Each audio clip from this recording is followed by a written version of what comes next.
Welcome to the Silver Screen Project, where we look back at a series of films in anticipation of an exciting new cinema release. In preparation for the brand new Jurassic World Dominion, we went back and watched Jurassic World. We went back and watched Jurassic World Fallen Kingdom. And now the time is finally here and we're fresh from the cinema, having just watched Jurassic World Dominion. Sam, what did you think of Jurassic World Dominion? Generally, I thought it was fun. It was mixed, but it was fun.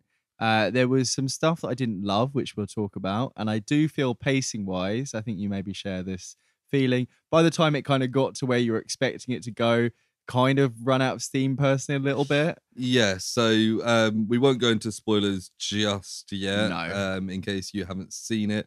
But yeah, I had a kind of similar feeling. Like, it was fine. Yeah. Like, I enjoyed some of the dinosaur bits. I feel like there could have been more dinosaur bits. Definitely. No real kind of iconic dinosaur scene coming out of it. And the plot wasn't really anything. And kind of, as you said, as it kind of got to the climax, you were like, oh, this is it. Yeah. I was kind of like, I don't actually care this much about what's going on here. Considering the Jurassic World trilogy has done some fairly original things along the way, I feel like the setting and a lot of this was original, but the things they did weren't particularly groundbreaking. Yeah, and you know our thoughts on the first two films, but both of them kind of had big action set pieces for the finale.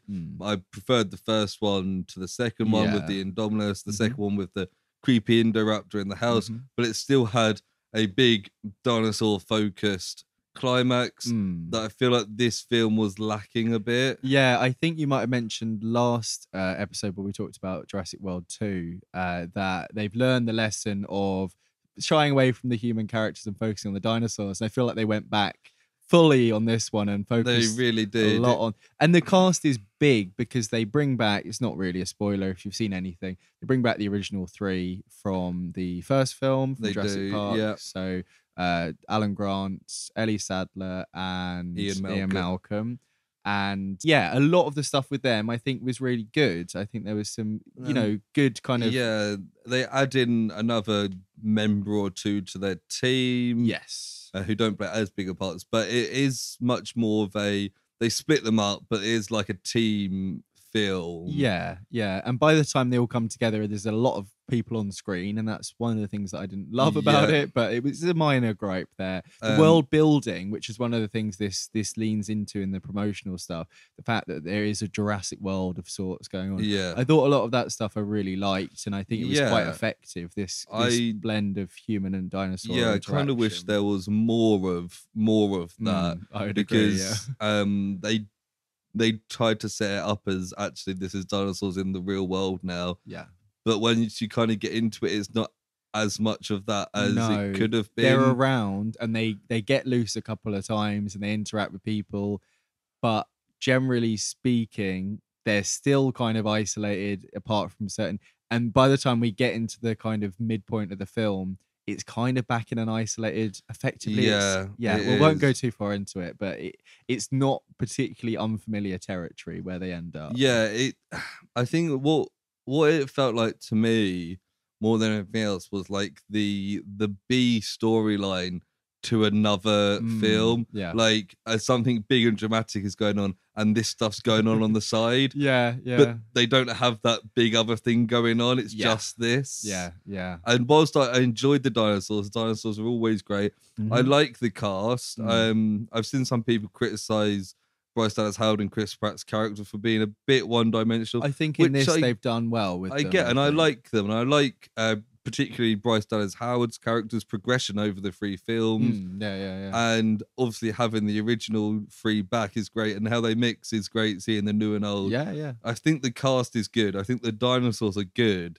It's just what they do with them falls a bit short for what I was hoping. And we criticised the last film with having lots of set pieces, and this one, as we said, kind of doesn't really have the set pieces, but this one doesn't really. It's lots of bits together that kind of don't really have a proper through line, and the villains are pretty weak in this. And I see what they were going at with it, and we'll talk about it in a moment. I feel like once you get the second half of the film is very much trying to get like fan support from nostalgia. Yeah, and it's a nostalgia fest. But the it's second part. doing what Jurassic World, the first Jurassic World film, was doing in terms of like, hey, remember Jurassic Park? Yeah, it's doing that again, but in a different location, and yeah. Some of it's effective, some of it isn't.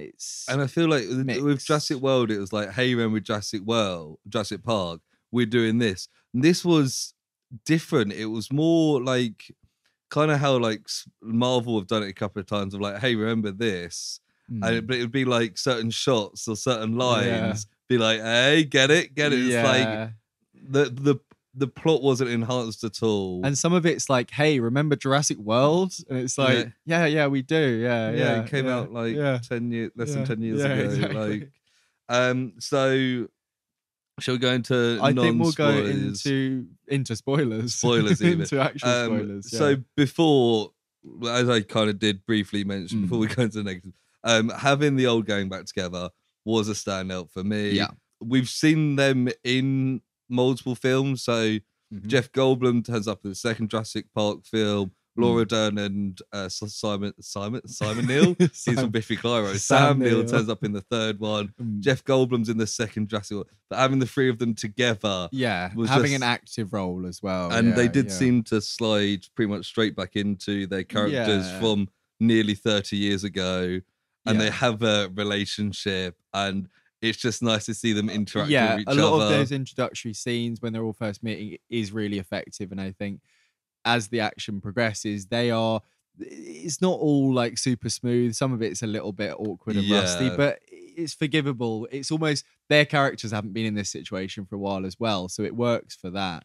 And I think what you said about Chris Pratt and Bryce Dallas Howard, I think their relationship with the child that they've taken on for the last 4 years, that all works well for me. It could have been cheesier than it was. I think they didn't ham it up too much. I like that they didn't break them up again. Yeah, because she's not with him at the start, like physically. And I was like, oh, they're literally going to have them break up again between us. But no, they actually are together. No, they're just together. They've been parents. I like that. And as much as I dislike Maisie Lockwood, the fact that we mentioned last time, the fact that she's a clone, I think it's dumb. They kind of change it a little bit in this. Don't they? And I like she's a fun character. Not often the kids are fun, but you know, she is fun in this. I think there was a moment, relationships. There was a moment near the start where she's being a kind of teenager and she's quite upset at her not real parents and stuff. And she speaks in a very British accent. She's a British actor. And I think it kind of took everyone off guard a little bit. I don't know, in the cinema. I remember you being a bit like, what? It took me off guard a little bit. Because she's quite posh because she's grown up in this. I can't remember what her accent was in It was the same, but she doesn't speak as much and she doesn't have this kind of teenage angst intensity there. And also, I didn't know how old they said she was 14 in this. I would have said younger than that, to be honest. I don't really. No, I think 14 is pretty fair. I don't know, but I think a lot of that world building stuff we mentioned in that first kind of third. There's like they're effectively like ranchers getting the dinosaurs. Yeah, they're going through like the logging plants, and we see like a mosasaurus getting stuff at sea. It's all really nicely done. It's subtle and like the whole kind of trilogy has been building up to this point of seeing what dinosaurs are like in the real world. Yeah, and that was a really fun part of this. Yeah, I mean, like lassoing. Yeah, like wrangling them. What are they called? Parasaurolophus. One of them, and there's the scene in Malta with the underground dino like black market, which is quite interesting. And then just even seeing like the Ankylosauruses just hanging out in the woods, and there's in like Manhattan or something, there's like a pterodon nest like on top of a skyscraper, and we get it more at the end of the film, which was great. Seeing like we get Parasaurolophuses running with the horses, the Triceratopses with the elephants. That was all really cool, and that reminded me a little bit of like a nature documentary. It was those kind of like artistic shots. It was like a sunset silhouette thing, and there's a shot at the start where it's a cheetah is chasing down some sort of little like it's the compy thing, And yeah, we see lots of like newsreel and stuff. It's the world building is good. It's I wouldn't say I said it's subtle. It's not subtle, but it's well done and it feels natural. Feels genuine, as if this is what would happen if there was all these dinosaurs. Yeah, because we get an opening that's a recap, but it's also like a news broadcast. Yeah, and I think although there's certain bits in that where they're like, and also there's a human clone of this woman, and here's the photo from the last film. Like that's probably not super realistic. But I liked how at the end of Fallen Kingdom, when the dinosaurs escape, we were like, there's not that many dinosaurs. That wouldn't be a thing. They kind of explained that away here because they mentioned the second island. Yeah, Isla Sorna, because we see that Jurassic Park 3. Yeah, so a company who's called like Biosyn, they're like the main company in this, and they've been breeding dinosaurs, and they've also got people underground breeding dinosaurs. So it does kind of make sense. There's actually a load of dinosaurs around. They basically they got the government grant or whatever to get all the dinosaurs. And they've been making this new habitat in Italy, in the Italian mountains, isn't it? Yeah. Somewhere. And that is where the second half of this film takes place. Yes. There's a couple of new dinosaurs. Yeah, there's some interesting ones. Considering the context of dinosaurs, this is quite surprising. Yeah. But we get the Therizinosaur. Yeah, who's the one with the big claws. Yeah, so that was fun. They say that one when they get to the lab place, what's it called? The Biosyn. I keep forgetting the name. We get to Biosyn, they mention that all the ones they're making are genuine ones. They've not added in the toad, the reptile. And we see like the feathered dinosaur, the Pyroraptor. Right, who has an altercation with Owen and the new lady. Yeah. And there's lots of, so it's a mixture between the old dinosaurs and these new ones. And that one that you mentioned is like, it almost looks like a gigantic bird, which it's like an ostrich, but with like 4-foot claws. Yeah, the claws are like insane. And there's a really cool bit where Claire is hanging down from the parachute. She's just come out of the plane, and it's like sniffing around. It's the first time we see this dinosaur, and it's really like intimidating. We see it like swat away like a deer, like it's nothing. It's interesting because we usually see there's been so many big carnivores in this, and not just the T-Rex, but the Spinosaurus, the Cartanosaurus, the Baryonyx, the Allosaurus are all kind of a similar type of carnivore. Yeah. And the Therizinosaur was a different type of carnivore, which was quite fun to see, a more bird-like one. And there's been lots of kind of, when it was first made publicly known, really, that dinosaurs had feathers, at least most of them did. Yeah. A lot of the reactions like, oh, that's so silly. Like, I can see why they changed it for Jurassic Park and stuff. Yeah. And it's like, but actually this shows that the feathered ones are still pretty terrifying. Yeah, I think we've kind of got to a point where a lot of people were like, actually, T-Rexes didn't have feathers. It was just certain ones. And it shows, you can have still a 15-foot feathered dinosaur and it be scary. There's scenes with these bugs, which is another thing that we see. They're locusts. They're locusts, and they turn up, and it's kind of the main plot of the film in a lot of ways. Yeah. I didn't love a lot of that, but the idea of having these kind of prehistoric bugs, I mean, they say they have DNA from Cretaceous era or whatever, but that was interesting because it's veering away from dinosaurs, and I was wondering whether that was going to lead to other animals from prehistoric periods. It doesn't in this film. No. Although at one point in the Malta thing, there's like a weird little Star Wars thing that's like, and I think it was just a baby thing, but it was a baby. The thing that was like biting that guy's hand. Yeah, I think it was a baby. But it looked fucked up. It looked like a weird little like Star Wars. So I guess we're going to you bring up the locusts. I fucking hate the fact that it's a Jurassic Park film. Yeah.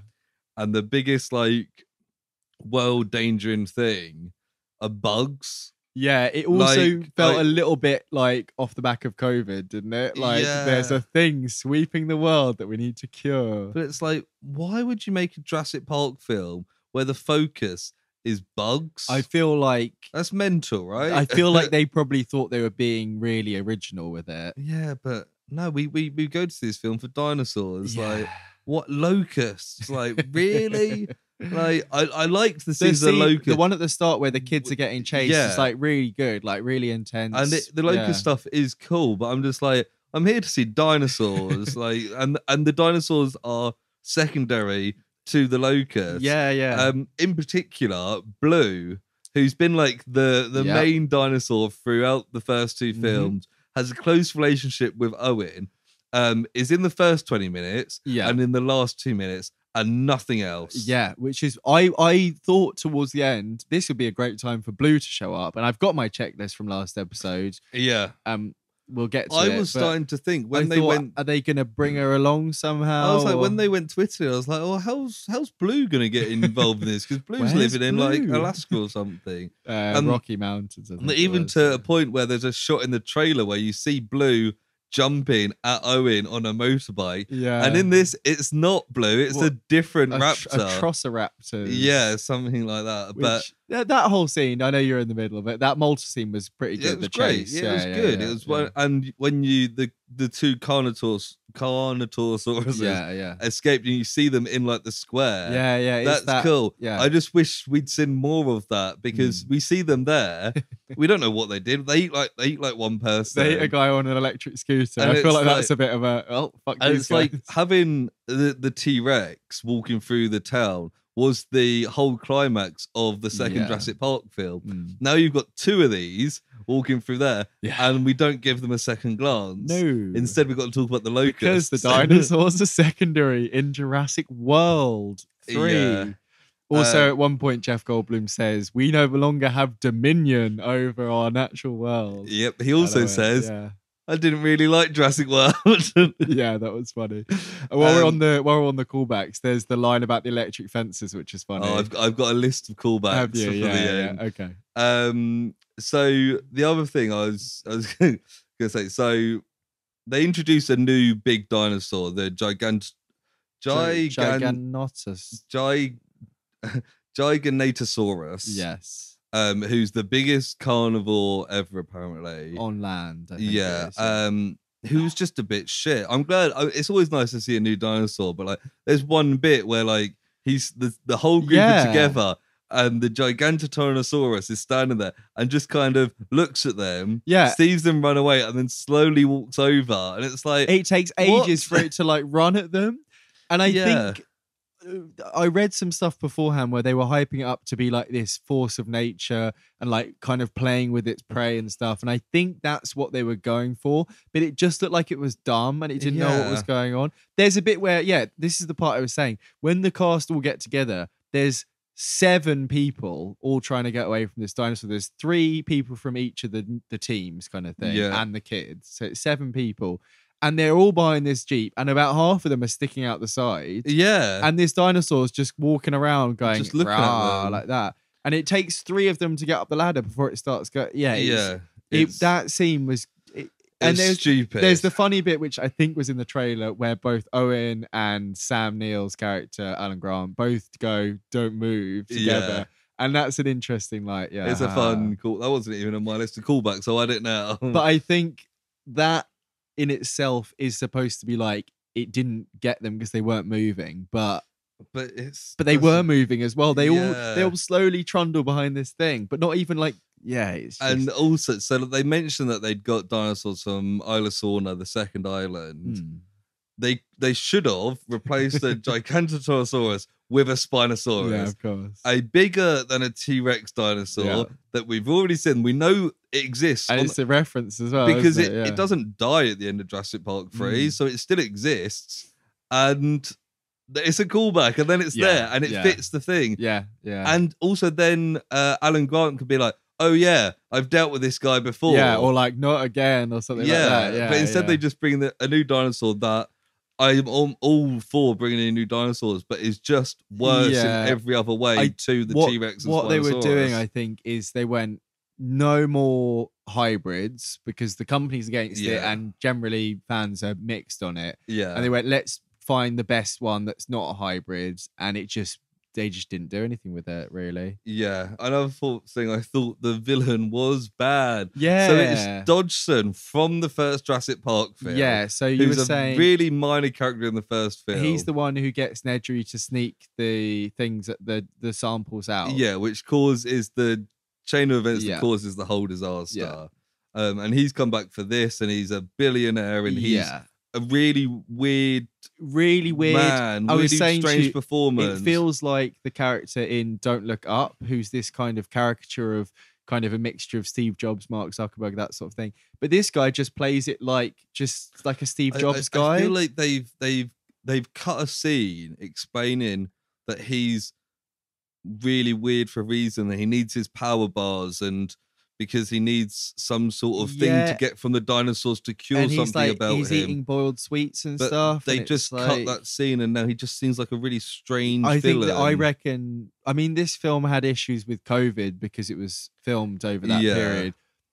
But I reckon there must have been some sort of rewrites. We might find out at some point in the future what maybe was meant to be. Or maybe he was just a bad villain. Yeah, because I've seen that guy before, and I don't think he's necessarily a bad actor, but they're doing something very strange with it. And I said to you after we came out, Lewis, that I think what they were trying to do is make him this, like, effectively like a tech billionaire who wasn't inherently evil, but just didn't care about the consequences. Yeah. And they say to him, like, you're just being willfully ignorant of the damage you're causing. And I think that's where they're going. Yeah. But it comes across as just weak and uninterested in everything. I just didn't care about the villain. And then there's that weird bit where Ramsey, who's like his second in command. He was great. Ramsey was really cool. Second in command, but is actually working to bring them down. Yeah. There's a scene at the end where he walks into his office and looks at him and then walks out. Yeah, and he's basically trying to convince him. And it feels like Ramsey's about to like shoot him, or like I thought he was going to reveal, like InGen sent him or something. You know, he was going to triple cross him or whatever. But no. Yeah, I think one last thing. Yeah, I've got one last bit as well. I think what is really egregious about this film is they've completely missed the point of what made Jurassic Park amazing. Like, Jurassic Park didn't show the dinosaurs. Like, the T-Rex in Jurassic Park for like 6 minutes. Yeah. They were terrifying. The raptors were terrified. But a lot of it was like, hey, maybe this is a weird thing to do, dealing with like the implications of creating this.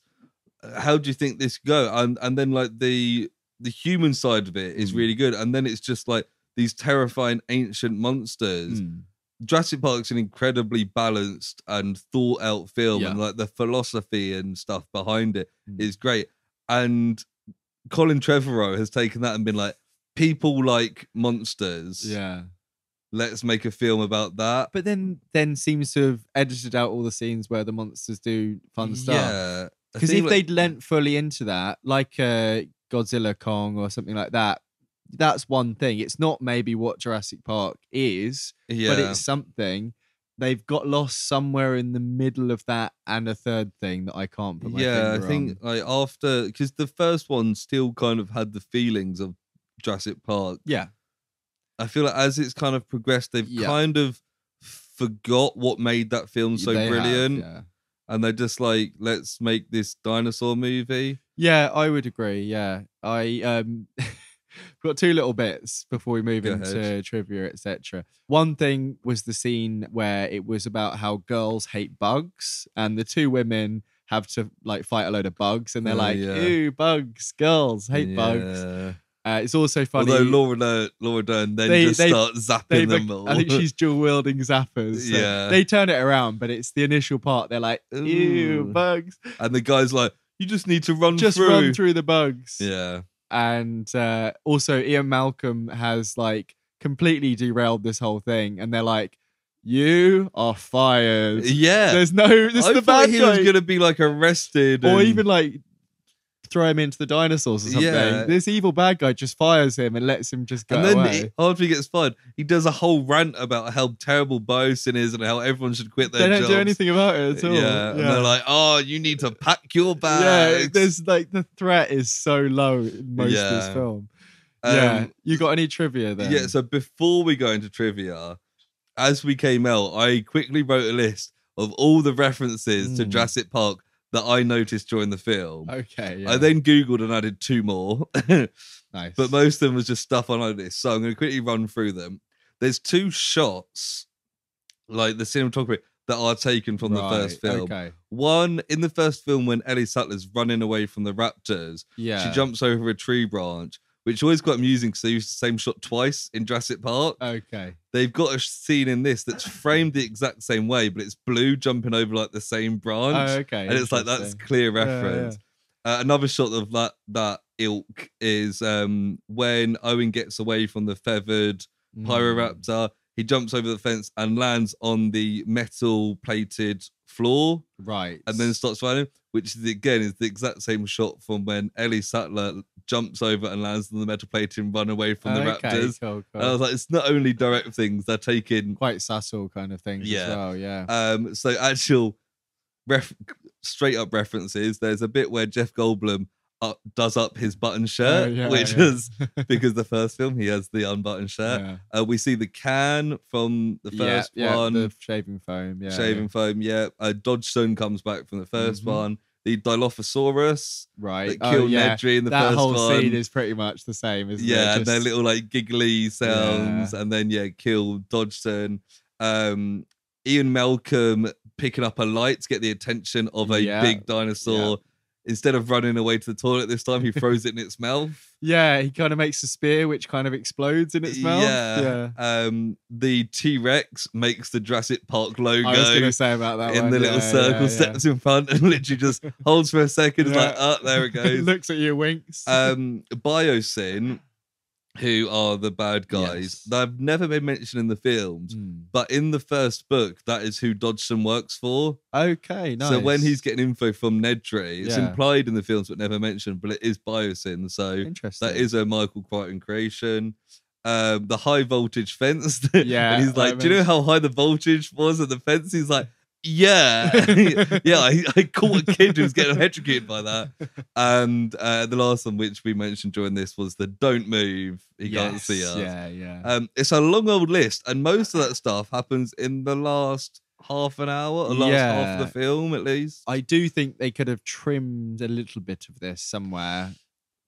Yeah. But yeah. So I've got 2 bits of trivia on top of that. The first one, Colin Trevorrow said that the film would be a science thriller, describing it as being the Jurassic World film that would most closely match the tone of Spielberg's original 93 Jurassic Park film. Which says to me, again, Colin Trevorrow completely missed the point of the 93 Jurassic Park film.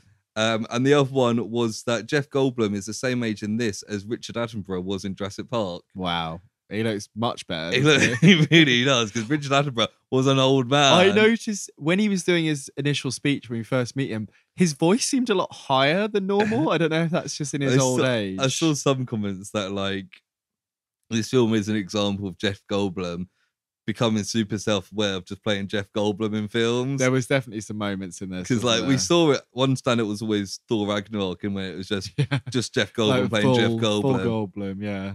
There's certainly elements of this that are just full Goldblum. Yeah. I've got one quote here about the future of the series. Yeah. So although it concludes the second film trilogy, and apparently the storyline that began in the original, I suppose, kind of, Marshall, which is Frank Marshall, who is the producer on these 3 films, right?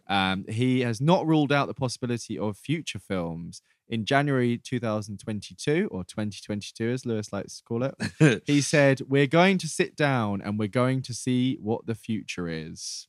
Okay. So very vague, and I wouldn't be surprised if we get another trilogy in like 5 years. They'll do the Star Wars model, won't they? Really? But just before we get into our wrap up at the end, I had a little checklist from the last episode of kind of hopes and fears, right? Some of which came true, some of which didn't. The first one was the T-Rex shows up and does something cool. I think we can probably agree on. He kind of does. Yeah, I mean, he fights the Gigantosaurus. The 2 teaming up is quite cool with the feathered one where it does the impaling, but that's mainly the other one, isn't it? Really, and really. The T-Rex doesn't do much. It kind of almost gets you almost think it's been killed at one point. Yeah, and then it just opens its eyes and gets up and pushes the other one. Okay, so that's a no for that one.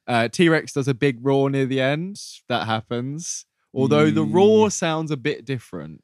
And it wasn't as like climactic. Yeah, but I think the last film had it when it came out of the enclosure as well, so it wasn't right at the end either. Yeah, did it not roar after the Mosasaurus got the Indominus? Yeah, it does with that did one. Happen in the first. In the first one. In the second, the next two, including this one, it's kind of towards the end. So that's a half. Blue saves the day at least once, if not twice. No, Blue was on a fucking holidays during this. Blue was on a holiday. I'm also thinking in the trailer that we saw the Blue get taken instead of the baby, but I guess that's not true. I didn't really pay too much attention.